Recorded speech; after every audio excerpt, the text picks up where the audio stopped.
आदाब सल्लल्लाहु अलैहि वसल्लम मोहम्मद पैगंबर साहब के पैदाइश के मौके पर ईद मिलादुन्नबी के अवसर पर बुल्ढाना शहर के जामा मस्जिद प्रांगण में 15 सितंबर को सुबह 9 से दोपहर 3 बजे तक रक्तदान शिविर का आयोजन किया है। इसमें सभी हिंदू मुस्लिम भाई ने बड़ी ताकत से शरीक होना और 16 तारीख को जो साहब की जयंती पर जुलूस निकल रहा है उसमें सभी बुल्ढाना ज़िले के हिंदू मुस्लिम भाई ने शरीक होकर साहब के इस जुलूस की शोभा बढ़ाए।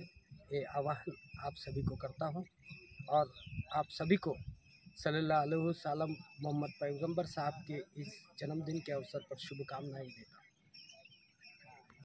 आ रहे हैं वो देखो मोहम्मद, आ रहे हैं वो देखो मोहम्मद, जिनकी है शान सबसे निराली।